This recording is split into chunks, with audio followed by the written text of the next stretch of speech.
biyyooti lixaa addunyaarraa tarree biyyootii sodaatamaa keessaa maqaa ishee 8ffaarraa ka'aniiru. Lammiileen isaanis gonkumaa gara biyya kanaatti akka hin deemnes ni gorsu. Darbanis ni akeekkachiisu. Miidiyaaleen biyyootii lixaas oduu shororkeessummaa lallabanis namni tokkoyyuu garuu gara biyya kanaatti hin seenu. Oduu miidiyaalee kunneen calatti dhiisuunis gara biyya kanaatti kan deeman garuu uummanni biyyattii kanaa akkaataa simannaa keessummaa isaaniitiin baay'ee dinqisifannaan isaanii daangaa hin qabu. Miidiyaaleen biyyoota lixaa nageenya lammiilee isaaniif jecha biyya nagaa fi sodaachistuu taasisuun irra deddeebiin oduu faarsanis namoonni biyya kaan immoo inumaayyuu nagaan nu bira jira kan faarsan bira hin jiru jechuun dubbachaa jiru.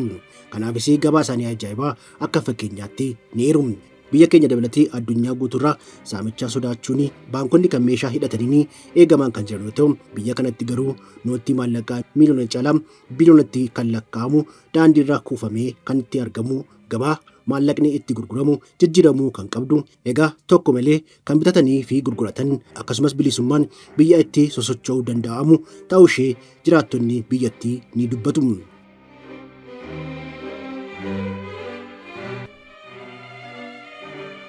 Biyyattiin ajaa'ibduu kun Afrikaa bahaatti kan argamtu Somaalilaandidha. Walitti bu'iinsa gosaawwanii fi bittaa koloniitiin Somaaliyaa guddittiirra ciccitanii bahan keessaa tokko kan taate biyyattiin kun seenaa dinqisiisaa hedduus qabdi. Ofiin biyyadha jettee wata waamtu biyya jenneeti malee dhaabbanni mootummoota gamtoomanii garuu akka biyyaatti beekamtii hin kennineef. Somaalilaand garuu bara 1991 biyya ofiin of bulchuu jettee labsitee kaasee biyya of danda'ana jettee jiraachaa jirti. Kanneen biroo biyya sodaachiftuudha jedhanis magaalaa guddittii Hargeessatti garuu maallaqni addawaawaa irratti lafa irratti hafamee ni gurgurama ni bitama. Namoonnis tajaajila sharafaa maallaqaa akka uffataa fi shaqaxaatti hafanii ni gaggeessu. Kunis biyyoota addunyaarraa adda kan taasisudha.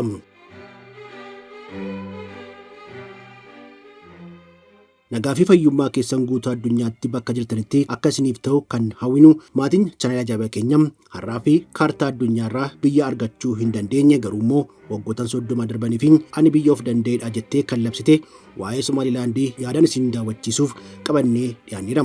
Nootiin maallaqaa addabaabayitti hafamee kan itti gurguramuu fi jijjiiramu gabaa maallaqaa ishee dabalatee dhugaawwan ajaa'ibaa biyyattii isin daawwachiifna.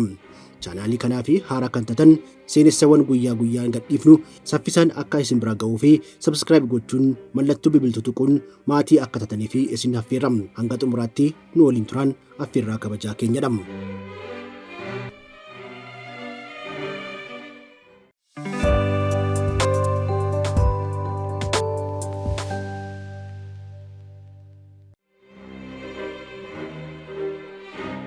Kaa'umsa keenya har'aa bara bittaa kolonii haa taasifnu. Yeroo sanatti Faransaay Jibuutii qabatte. Ingiliz Somaalilaandiin, Xaaliyaan immoo Somaaliyaa akka akaayitti qoqqoodatanii. Soomaaliyaan lamaan kunneen bittaa kolonii irraa bilisa erga bahaniin booda Riippaabilika Soomaaliyaa jedhamanii waliin makamanii biyya tokko ta'ani. Duubarrattis bara 1977 bittaa kolonii Faransaay jalaa kan baate Jibuutiin immoo uummanni ishee baay'een Soomaalii ta'us Riippaabilika Soomaaliyaatti hin makamne. Jaalalli Soomaaliyaa lamaanis umrii dheeraa hin qabaanne. Waggoottan hedduu fi waliin kan turanis sababa sirna bittaa cunqursaa mootummaa Ziyaad Baareetiin jechuun ni danda'ama.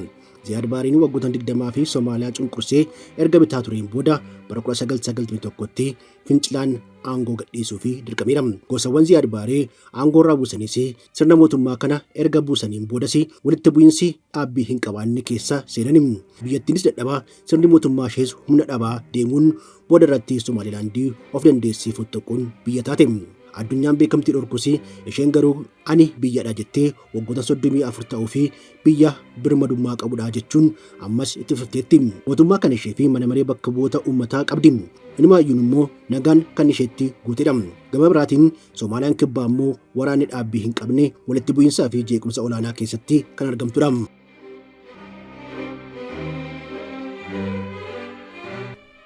Addunyaan beekamtii dhorkatus biyya bilisummaa qabudha jettee waggoottan 30 olii fi kan jirtu Somaalilaand bifti ishee ajaa'ibsiisaan tokko gabaa maallaqaa isheeti. Itoophiyaa dabalatee nootii maallaqaa biyya addunyaa kamiinuu sharafachuu yoo barbaanne gara baankota tajaajila sharafa alaa kennanitti deemuun barbaachisaadha. Karaa seeraan alaatiin dhokachaa fi hulluqaa doolaara barbaaddanii jedhanii daandii irratti kan nuun cinqan garuu jiraachuun isaanii dhugaadha. Kan Somaalilaand garuu addadha. Gabaa noottii maallaqaa kutaa addunyaa kamiinuu keessatti argachuu hin dandeenye qabdi. Hargeysaatti noottiin maallaqaa akka shaqaxaatti daandii irratti hafamee namoonni ni bitatu. Harka isaanii keessaa kan jiruunis ni gurguratu. Doolaara harkaa qabnu Shilingii Somaaliyaa kiisa keessaa osoo qabnus ta'e nootti maallaqa biyya kamiinuu kan qabatus akkasuma waan fedhe bitatee ni deebi'a. Osuma jennu Somaalilaanditti namoonni maallaqa kaashii baay'ee kan barbaadan qophiin cidhaa yookiin kan biraa itti dhufee miti. Dandeettiin bittaa maallaqaa biyya isaanii baay'ee dadhabaa waan ta'eef salphaatti fakkeessanii maxxansuu waan danda'amuuf yeroo baay'ee maallaqa kaashiin qabachuu filatu. Bittaa fi gurgurtaan salphaa ta'anis maallaqa sobaarraa of eeggachuuf jecha karaa moobaayil baankingii isaaniitiin fayyadamuu filatu. Dhimmi bittaa ajaa'ibsiisaa biyya Somaalilaanditti namoonni midhaan afaan kaawwachuu fi daandii irratti kadhatan osoo hin hafin namoonni hanga danda'an akka isaan gargaaranii fi lakkoofsa moobaayilii baankingii isaanii waraqataan maxxansanii barreessuunidha kan kadhatan. Kuni biyya keenya bahattis kan baratamedha.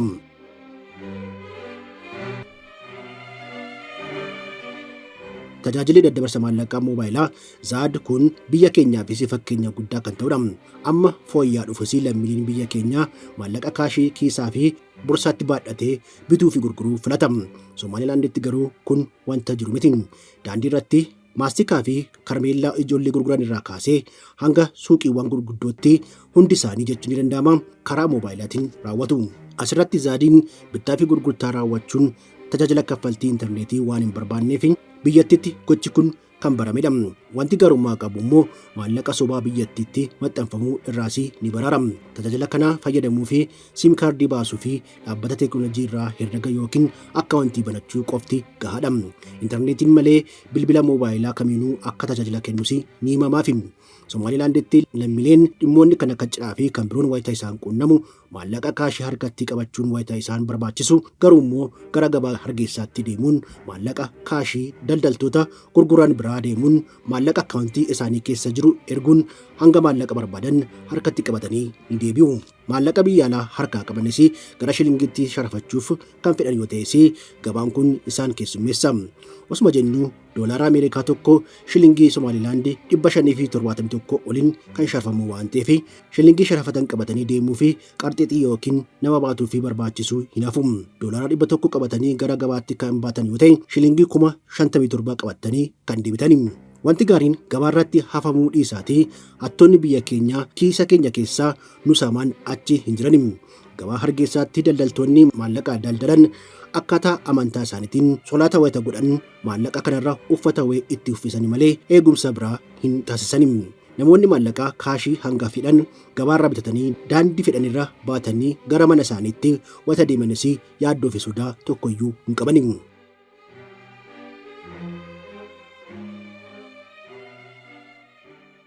Akka carraa ta'ee daandii Somaalilaand irraa asii fi achi kan deemtan yoo ta'e buna Itoophiyaa jabanaadhuma keenyaan argachuu dandeessu. Warqee, hanqaaquu, lukkuu fi kanneen biroos nama nyaatuuf fuulduratti kan qopheessan achuma daandii irratti ariitiin qophaa'uunis wanta biraan ittiin beekamnedha. Paastaa, fuduraan nyaatawwan kunneen biroos baay'ee dirree dawaa waliin kan wal fakkaatudha. Somaalilaanditti nyaanni hoteelatti qophaa'u hundi daandii irratti hojjetamee ni gurgurama. Biyya isaanii duraanii biyya ollaa isaanii kan taate Somaaliyaa irraas muuzii baay'inaan waan argatanii fi nyaata hundatti makanii hojjetu. Of dandeessee kaachaappiin wayita nyaatamu isin qunnamuu danda'a. Akkuma kutaa biyya keenya bahaatti taasifamutti Somaalilaandittis foonii fi aannan gaalaa filatamaadha. Maddi foonii isaanii dursaas kan gaalaati. Gaalawwan nyaata hanga geejjibaatti kan itti fayyadaman gabaa itti bitanii fi gurguratan guddaas qabu. Lammiileen biyyattii wayita gabaa bahan meeqaan akka bitatanii fi gurguratan bitataa fi gurgurataa qofatiyyuu beekam. Carqiin dhoksanii walii galuunis walii kennatu. Akkaataa waliigaltee isaanii kan itti beeksisanii fi harka wal qabanis addadha. Giddu galaan gatiin gaalaa tokko doolaara 200 hanga 1,500 ni gaham. Gaala gatiin isaa qaaliin yookiin immoo mi'aan doolaara 1,500 gurguramu yoo ilaalle maallaqa biyya sanaatiin gara shilingii 800 fi 56 ta'uu isaati. Daddabarsii maallaqaa karaa moobaayiliitiin jiraachuu isaatti gaarii ta'e malee gaala tokko bitachuu fi maallaqni barbaachisu gaaluma sanaanii fe'atanii deemuu kan barbaachisu ture. Isaan giil jedhanii kan waammatanii fi nyaata hanga geejjibaatti kan itti fayyadaman gaalli kun madda aannanii ta'uunis ni tajaajilu. Guutuu Somaalilaanditti bakka hundatti wata sosocho'an arguu dandeessu. Gaalli bu'uura jireenyaa biyya kanaatis. Biyyattiin galii ishee harka caalu kan argattus lammiileen ishee biyya alaa jiraatan maallaqa aantee fi maatii isaaniitiif ergan irraa akka ta'es ragaaleen ni mul'isu.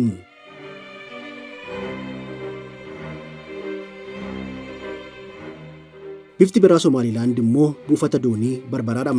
Magaalaa guddittii Somaalilaand Hargeysaa irraa konkolaataadhaan gara sa'aatii 2 erga deemneen booda kan argannu buufanni doonii kun bulchaa kan jirtu Gamtaa Emireetota Arabaati.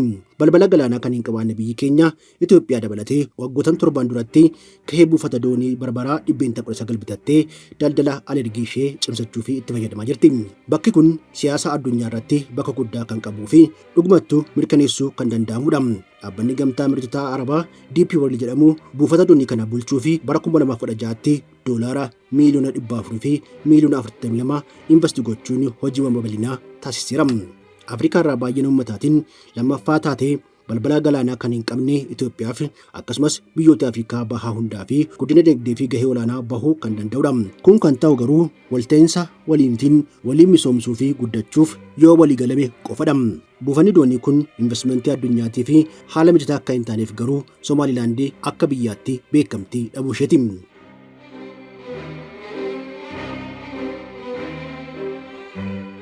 Dhimma keenya yoo gabaabsinu addunyaan keessumaa biyyootiin lixaa waa'ee Somaalilaand wayitaa yaadan bakka adda addaatti boombiin kan itti dhahu halkanii fi guyyaa waraanni kan hin dhabamne taasisaniiti. Kana garuu gonkumaa dogoggora ta'uusaa lammiileen biyyattii keessumaa immoo YouTube dabalatee namoonni miidiyaa hawaasummaa fayyadaman bebbeekamoonni osoo hin hafin mirkaneessaniiru. Sadarkaa idil addunyaatti suuraan qabdu garuu ammas jijjiirameera jechuun hin danda'amu. Hargeysaa deemanii kan argan garuu uummanni ishee namoota kan jaallatan nyaatawwan mi'aawaa fi aadaa ajaa'ibsiisaa kan qabdu ta'uu ishee ni ibsu. Biyyattiin beekamtii argattee dinagdeenis osoo of cimsitee fi bu'uuraalee misooma ishee osoo fooyyeffattee daariiwwan galaanaa ajaa'ibaa qabdu iyyuu madda galii olaanaa ni ta'aafii ture. Addunyaan nagaa qabeessummaa ishee sirriitti osoo hubatee bakka hawwata turistiin eeramu keessaa biyya tokko taatee ture. Miidiyaaleen biyyoota lixaa oduuwwan sobaa shoor keessaan faffacaasanis namni tokko iyyuu gara Somaalilaand dhufaa hin jiru. Oduu sobaa miidiyaalee kunneen tuffachuun namoonni gara biyyattii kanaatti dhufan garuu akkaataa uummanni keessummaa simatuun dinqisiifatanii Hargeysaattis halkan osoo hin hafin yaaddoo tokko malee sosocho'anii buufata doonii Barbaraattis dooniin bashannananii deebi'aniiru.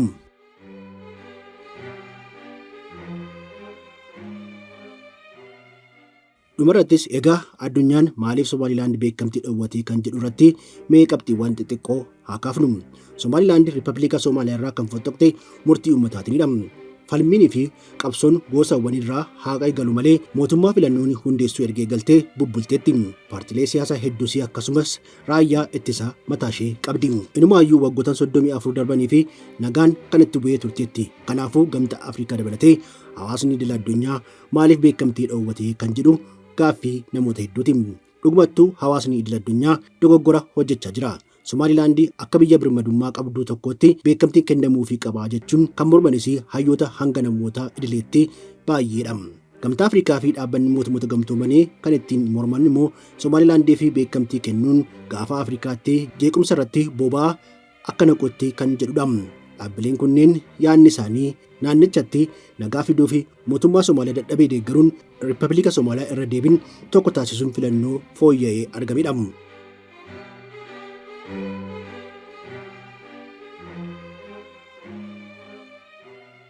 Kan inni biraa fi akka tasaasii madaallii kan kaasu dhaabbileen idil addunyaa kunneen mormii kan kaasan akka fakkeenyaatti kan fudhatamu miti kan jedhudha.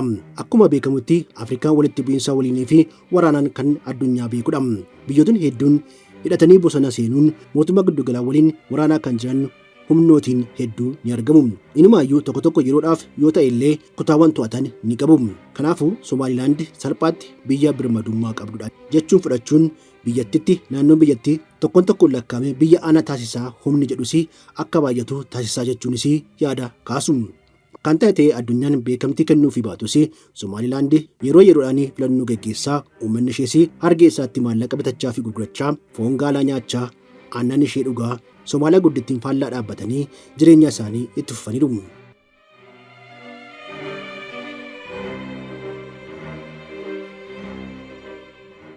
Kabajamtoota chaanalee ajaa'ibaa keenya addunyaan beekamtii dhorkee isheen garuu akka biyya birmadummaa qabdutti waggoota 34 darbanii fi jiraachaa kan turte Somaalilaandii ilaalchisuun kan qindeeffanne kanumaan xumurameera. Hanga xumura sagantaa keenyaatti nu waliin waan turtanii fi galataa fi kabaja guddaa qabnu isiniif ibsuu barbaanna. Akkuma beekamutti chaanaalii keenyaa fi haaraa kan taatan sabskiraayib gochuun akkasumas immoo mallattoo bilbiltuusii tuquun yeroo yeroon seenessawwan gadhiifnu akka isin qaqqabuu fi laayik gochuun maatummaa keessan akka cimsitan kabajaan isin gaafanna. Yeroo gaarii isin hawwina.